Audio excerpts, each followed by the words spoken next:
Hello, I'm Peggy Pico. Welcome to our KPBS and San Diego State University School of Public Affairs special broadcast, Leading San Diego Former Mayors Reflect.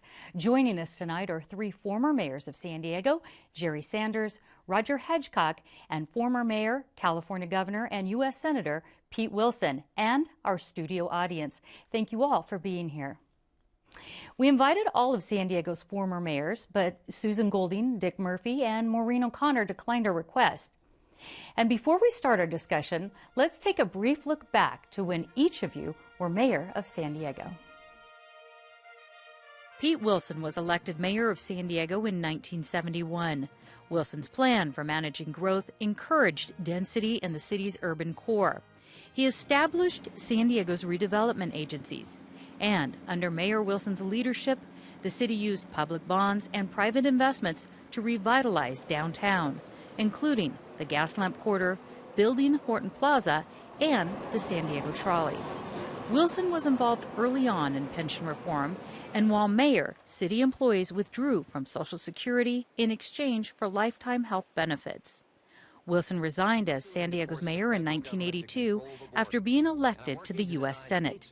He later served 2 terms as California's governor. Governor Pete Wilson. Managing growth continued to be a political priority when Roger Hedgecock was elected to serve out Wilson's term in 1983. I'm just plain stubborn. Hedgecock is credited for his role in getting the voter-supported downtown convention center built. As mayor, he continued projects begun by Wilson, including extending the San Diego Trolley. Hedgecock suspended new construction permits north of downtown in an effort to make developers cover the cost of roads, parks, and fire stations. By 1985, San Diego's older neighborhoods needed $1 billion in infrastructure repairs. Hedgecock was elected to a second term, but he was forced from office in 1985 after he was found guilty of conspiracy and perjury relating to campaign contributions. The state Supreme Court overturned his felony convictions, except for one misdemeanor. The mayor today is on trial for conspiracy and perjury charges. Hedgecock may be best known for his nearly 30-year career as a conservative talk radio host. Follow me to 760 KFMB. When former San Diego Police Chief Jerry Sanders was elected mayor in 2005, San Diego's pension fund liability was nearly $1.5 billion and growing. With his sights set on balancing the budget, the city's first strong mayor led the effort to cut future pension debt with voter-approved Proposition B. That will save taxpayers hundreds of millions of dollars. Following a lawsuit over sewage spills, the city covered the cost of repairs by raising water and sewer rates. And the city began borrowing hundreds of millions in bonds to pay for long overdue storm drain and street repairs. Under Sanders' leadership, the city used redevelopment funds, grants, and private investments to break ground on San Diego's new Central Library. In April, Sanders became president of the San Diego Regional Chamber of Commerce.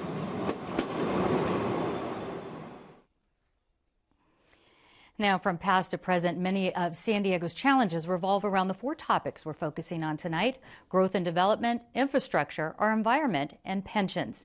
And during each of your terms in office, there was a lot of attention directed toward building and improving downtown. Now, Mayor Filner says he wants the city to invest in other neighborhoods. My first question, Mr. Wilson, is toward you. How do you balance the needs of a vibrant downtown while not neglecting other neighborhoods? Carefully. Well, you'll have a lot of help because the people from the neighborhoods will not simply suffer in silence. They will be vocal, and it's not just their right, but I would say they have an obligation to their neighbors to be so. But it is the interesting thing about public service that when people come to you with competing claims, particularly if you're the mayor or a governor, you have got to make decisions that you think reflect the most urgent priorities, the greatest needs. And if you're wise about it and listen carefully, you, I think, can probably get a pretty good idea of what people think to be the priorities. They don't always agree with what professional staff will tell you. But it isn't so much not knowing what to do. I think that what's really important is you have to be reasonably confident that you're making the right decisions in the public interest. And then you go ahead and do it. And Mr. Hedgecock, how would you try to balance these interests of certain neighborhoods and downtown? It's always more difficult when there isn't enough money. And unfortunately, for the last number of years in the city, there hasn't been enough money to do what should be done in all of those respects. When I was there briefly, this was a continuing debate, and so I had this theme about being mayor for all San Diego. And even though, as pointed out, I was really trying to keep up with all the things that Pete had started to really keep them going in the city, and downtown redevelopment was particularly one of those, the convention center and so forth. But we paid a lot of attention to giving the communities more autonomy, first of all, so that you could get the interest to interact with you, because they had an elected local planning group, they had a community council, they had ability then to come to a meeting in their neighborhood and express themselves to you or to their local elected council member. So those kinds of things helped to get that dialogue going. Get it. And what about you, Mr. Sanders? Well, you know, I think the story is really incomplete when you put it that way. When Governor Wilson was mayor, right before he was mayor, it cost literally the city treasury $17 million just to service downtown because it was in such decay. By the time I was done being mayor, the downtown was returning $45 million to the general fund that went out to all the neighborhoods, and that helped us build several brand new libraries in the neighborhoods. It helped us replace about 200 miles of roadway in the neighborhoods. We replaced water and sewer pipes in all of the neighborhoods in San Diego and came off the federal consent decrees. And downtown generated about 56,000 jobs from the time Pete took over and got the downtown redevelopment going. And with the third phase of the convention center now coming through, that's another 11,000 jobs that San Diegans will have permanently. So, you know, you balance those, you give the neighborhoods the libraries and the parks and things, the amenities that have been going in, but you also have to balance that with the job creation downtown and the general fund money they get from that. And let's explore this a little bit further when it comes to building improvements, and I'm going to come back to you on this. How important is it for California cities, especially San Diego, to make up for the loss of redevelopment funds? And do we need to make up for those funds? Well, redevelopment, I mean, that's what created downtown. That's what created 13 other areas in the city of San Diego. It's not just a downtown thing. Tony Young had redevelopment in his district. Kevin Faulkner had redevelopment in his district. It created affordable housing, several hundred units of affordable housing throughout the city of San Diego for working residents. It's been absolutely critical, and that's what developed downtown and created all those jobs. And now that money is missing because the state legislature refused to balance their budget and instead decided to take that back from cities that were doing a good job. Right. And how do you get that money, Mr. Wilson? How do you make up for these losses? Well, it's very difficult because the thing that outraged me when the legislature, when the state made a grab for those funds, is that they had done nothing to create them. They had literally no claim, no just claim. The Supreme Court upheld their action because they said, well, the law gives them the power to create the agencies, so it gives them the power to end them. That's a purely legalistic answer. And as a matter of policy, it was terrible policy. I'm not blaming the court. I don't think they had any choice. But what I will say is that the executive and the legislature at the state level did, and as far as I was concerned, it was theft. They had taken money that was not rightly theirs. They had done nothing to create it.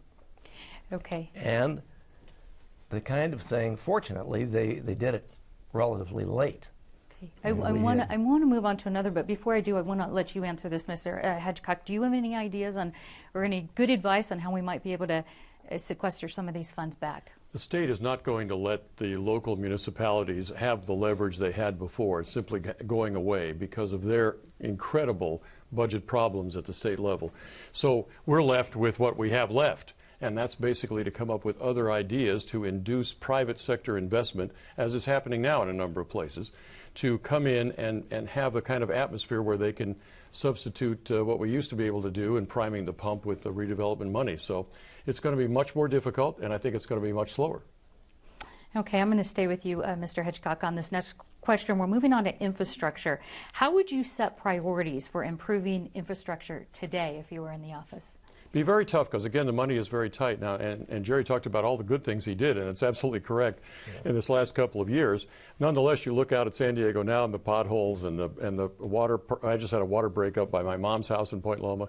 So we have this kind of, which I'll be talking to you about, but this is it's too late to talk to you. Already have it. So here's what we've got is we've got a crumbling system in a lot of ways, and we're going to have to address this issue. And I hope that Mark Kersey and the committee he's got and this infrastructure, they're talking about a bond, that some way they can come up with something that will give us an infusion of cash, because too many things are running out of time, our water pipes and so forth, that need to be replaced, and we simply have to do it.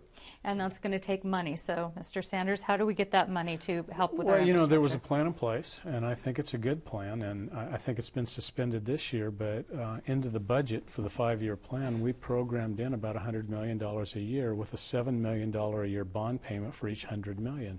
And as revenues go up, as tourism goes up, as the general fund goes up, just because of that, you repaid that $7 million per year per $100 million. You can't spend more than $100 million a year. It's almost impossible. But that starts to do it relatively rapidly so that you get the 20 or 30-year investment, and it starts fixing up the city streets and the water and sewer pipes and the libraries that need attention, the police stations, and all of that right away. Any plans for you, any ideas or advice, Mr. Wilson, on helping rebuild the infrastructure here, at least funding-wise? Well, I think what you've heard makes very good sense. I'm delighted that Mayor Sanders is now going to be at the Chamber of Commerce. I think throughout his tenure, and Roger's and mine, there was a common theme that the best social program that anybody has created is a job. That means that you have to make certain that you've got an economy that is producing it. And if you're trying to woo investors to come to your community and create employment, you'd better be able to show them something that works, something that assures that there will be decent education for their children in the public schools. You'd better show them that there will be a transportation system that lets their employees get to work on time. And the basics, the water, the sewage, these are not things you can take for granted. If you're trying to bring people here to invest in your community and create jobs, which is what redevelopment was all about, but that's what sets your priorities. Let's do a little follow-up on, speaking of water and our natural resources here in San Diego. What role should a mayor play in confronting what could be the biggest threat to San Diego, and that's our future anyway, that is, and that is our water supply? What role should the mayor play in that? Well, an active one. You really have no choice. I can recall that in one State of the City message, I pointed out that this lovely city that has been so infinitely blessed in so many ways was nonetheless at literally the end of the line in terms of both power, electrical power, and the water that is so critically short. I mean, the natural rainfall in San Diego County over many years has averaged about 7 inches. Not much. So we have necessarily been involved in efforts to bring water from other places, from the mountains, from Northern California. Pat Brown, I think, probably thought that his greatest legacy as governor was to spearhead the state water project. It was desperately needed. Right. And without it, much of this lovely community would be desert. So you've got to be involved in it. You also have to look to future technologies. I mean, we've certainly talked about desalinizing water. It's pretty expensive. Let me follow up with that with Mr. Hedgecock. What about the desalinization was one kind of rather controversial because of the cost. Another one is toilet to tap.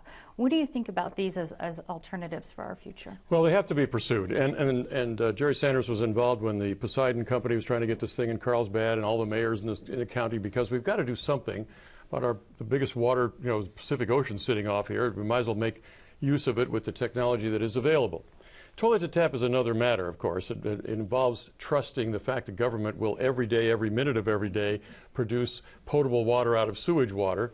I hope that the council, if they're going to go this direction, will at least keep that 22-mile pipe that goes up to San Vicente in there so that we can dilute whatever comes out of that toilet-to-tap effort in the general water supply of the reservoir there at San Vicente.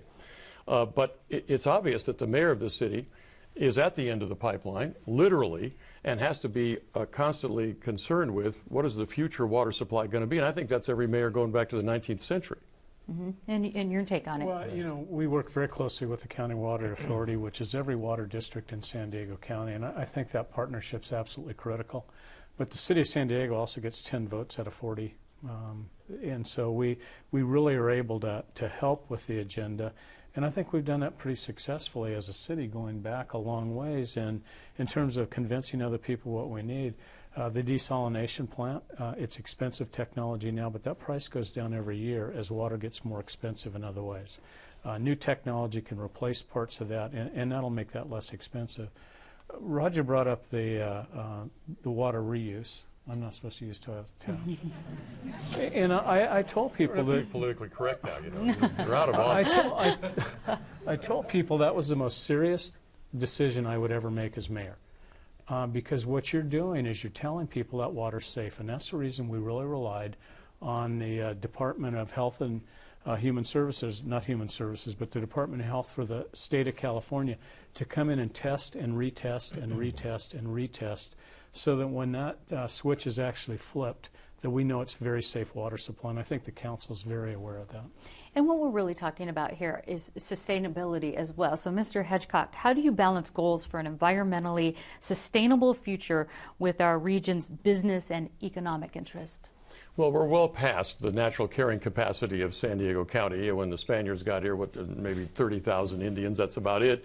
We're not capable of going back to those days. We've got 3 million plus people in the county, in this region, dependent on a lot of sophisticated infrastructure to support them. What we need to do in the future is be a lot more aware of the kinds of industries, as we've been in recent years in terms of the biomed, biotech types of things that have been attracted, and also be aware of what's ruining those companies and what's driving them out, which is the state regulation and taxation, the kind of atmosphere that California gives to these companies. It's atrocious because it's making the efforts of local government harder to do when you don't have a growing economy and the kind of jobs that we ought to have. But let me have you answer this, because certainly we need the jobs in the economy. We agree with that, but we also need a sustainable resource and a sustainable, environmentally sound future for the state. So how would you go about balancing those two interests? Well, one of the things that balances it quite well is the development of what we were so abundantly given by nature, and that is an environment that makes this a natural destination for conventions and visitors, for tourism, and tourism has historically, in recent times, been a major industry, and a very good one. I mean, it gives employment to a lot of people who otherwise might not be able to find it. A lot of people who are going through a period, students, when they are in need of a job. That kind of thing really, and it's essentially a clean industry. We don't have the kind of pollution that you have found in the Midwest earlier, neither do they now, but the thing that I think you have to be very careful about is that you don't make life so difficult and frankly so unreasonable that you discourage people from coming here and making the choice instead for a far more inviting environment from the standpoint of creating employment. But speaking about inviting, and so I want to follow up with you, inviting certainly our environment, our clean oceans and our waters and our air is part of it. Let me give you an example of how I think it balances pretty well. The Point Loma sewage outfall goes out 4 miles into the ocean. We had Scripps, oceanography, come in and actually monitor that. They have the most sophisticated monitoring program of any place on Earth on that outfall, and they found there was no impact 30 feet from the mouth of that outfall. No impact at all. This is science. We worked with the environmentalists to talk about that. So instead of creating environmental problems by carving up more of the coastal line right there to add secondary treatment, we were able to work with environmentalists to talk about how we start collecting the wastewater, how we start reusing it so it puts less into the sewer system, which permanently removes that from being a problem. And I think when we get the groups together, when we provide science, but we also provide a voice for the environmentalists, but also for business, we come up with the best solutions, and that seems to be the best way to do it each time. And I would point out something. That's a very good example, because Scripps knew more about the ocean and what was a proper environment than anyone else. And they actually said tertiary treatment is not only unnecessary, it's actually counterproductive. The federal government compelled us to go forward with that. A terrible mistake. And they're guilty of mistakes all the time, as is state government, imposing frequently, in the guise of seeking environmental cleanliness, things that really don't achieve it, but do bear a cost. And I would say any mayor coming to this job in the future is going to have to be as alive to that and as willing to go up and fight. He'll probably have the company of other mayors to make certain that the legislature doesn't do something that is truly half-assed. Okay. Our final topic, live TV. Our final topic, pension reform. We won't be swearing in this part. It's generated quite a bit of controversy over the years, certainly. It used to be that city employees were paid less than workers in the private sector, and those employees were given a defined pension and good benefits to make up for lower pay. That's not true any longer, and now city employees don't have Social Security to fall back on. Mr. Sanders, I'll start with you. How should we balance giving employees fair retirement for their years of service, certainly, versus the ever-growing cost and concern of taxpayer-funded retirement plans? You know, all of the defined benefit programs were developed in the 40s and 50s when people didn't live as long. You know, if you think about your grandma and grandfather, they might have lived to 65 or 70. They worked to 65. Very short spread in a time that you actually drew on those benefits. What happened was cities started giving better benefits all the time instead of pay raises, because you don't always have the money. Pretty soon those pay raises or the benefits got out of sync, and people started living longer. Now people live to 85 and they retire at 55. That's not a sustainable model. A 401k system where everybody has to participate in it is. That's what the voters voted for. We gave the employee unions the latitude to decide whether they wanted to get back into Social Security or whether they wanted to have a 401k with 11% by the city or 9% depending. And unfortunately, the state legislature got involved, took that away from the city employees and the unions and demanded they go back into Social Security, which a lot of employees didn't want to do because that's a system that's fraught with problems right now. And what's your take, Mr. Hedgecock? Well, I think that Jerry had to face, a real crisis in this that had built up over a number of years, and he did it very well, and the council did it very well. And some of the members are here today that had to face that, which I think back in my day we didn't even think about as a really big issue, because in those days there was this more of a balance between what they were being paid, which was comparable to the private sector, and the pensions, which were comparable, and it didn't seem like that was a huge issue. Back in Pete's time, I know we had some confrontations with the firefighters and lots of union issues that came up in those days. And thankfully, by the time I got there, those were pretty much solved. I don't think I thanked you for that. I can assure you they didn't.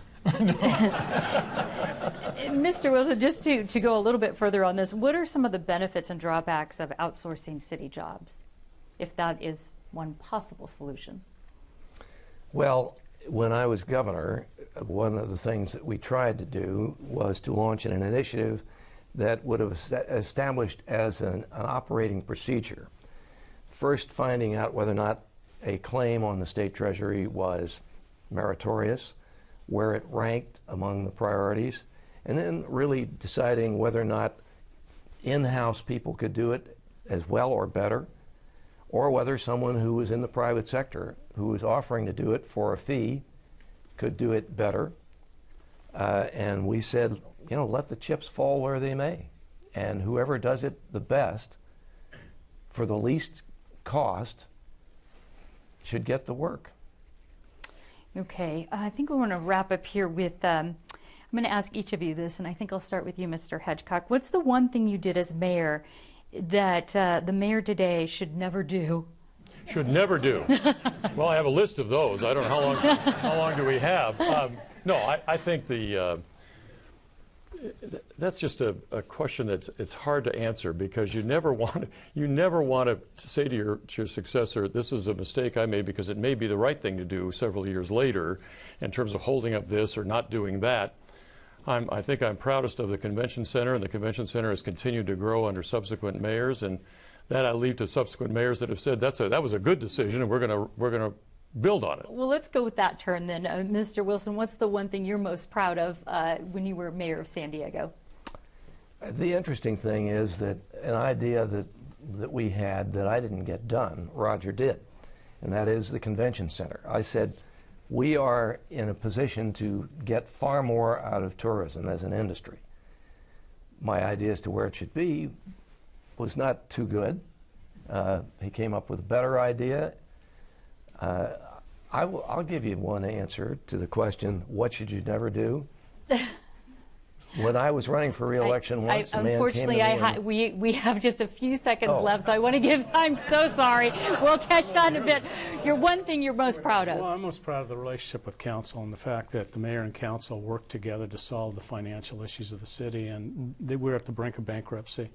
And this council came together and worked very strongly with our office, and we were able to bring it back to a good position. All right. Thank you so much for joining us. Now, you can see the mayor's answers to audience questions in our extended broadcast at kpbs.org.